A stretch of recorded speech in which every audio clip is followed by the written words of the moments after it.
Bonjour, je vous présente aujourd'hui la mise à jour de l'analyse technique d'Air France, tradable à partir de la plateforme de CMC Markets.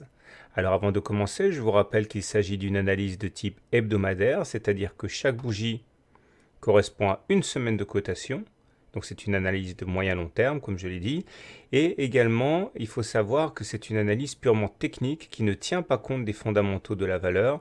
Et pourtant, ce sont bien les fondamentaux de la valeur qui doivent l'emporter dans toute décision d'achat ou de vente d'une action. On va commencer par une analyse de type DO qui étudie les hauts et les bas pour effectivement constater, et ça vous vous en doutiez déjà, que la tendance n'est pas bonne. Lorsque les pics sont ascendants et que les creux sont ascendants, on est en tendance haussière. Inversement, lorsque les pics sont descendants de même que les creux, on est en tendance baissière. On voit que pendant presque un an, on a été confiné à l'intérieur d'un grand triangle ici de congestion où les cours avaient du mal effectivement à trouver leur orientation avec des pics qui étaient descendants et des creux qui étaient ascendants. Mais là, l'issue est beaucoup moins favorable puisqu'on voit que l'on recommence à inscrire des pics descendants et des creux descendants. C'est confirmé par une analyse de type Ishimoku, c'est-à-dire que l'on regarde la position par rapport au nuage. Le nuage, c'est la zone qui est un petit peu plus foncée que les autres. Et comme vous pouvez le voir, on est en dessous du nuage, ce qui veut dire qu'on est en tendance baissière. Regardez, hein, depuis qu'on est passé en dessous du nuage, toutes les tentatives pour repasser au-dessus n'ont été absolument pas couronnées de succès. Au contraire, on s'est pris une volée de bois vert à chaque fois qu'on a essayé d'intégrer le nuage.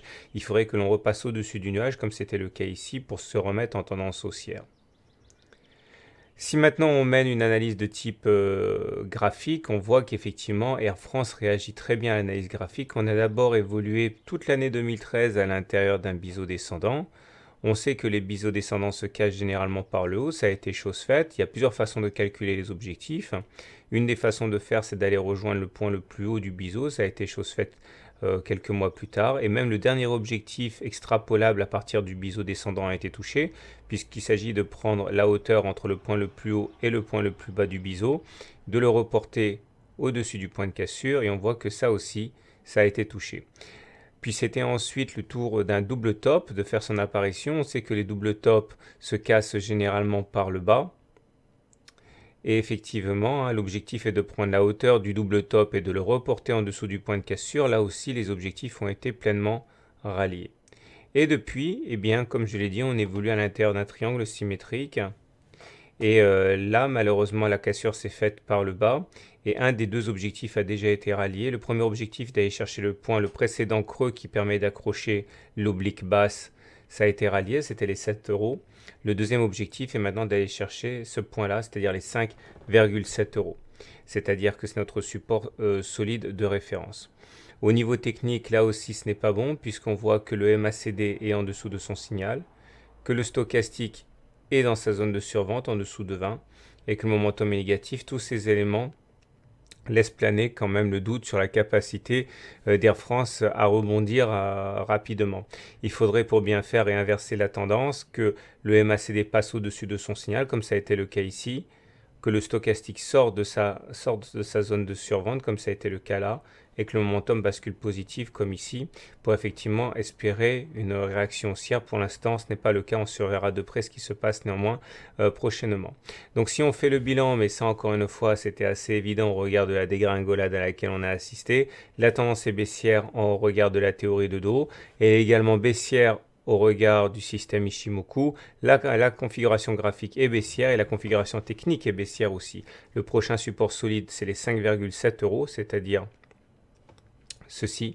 Et la prochaine résistance solide, ce sont les 7 euros hein, qui correspondent à ce qu'on a vu ici.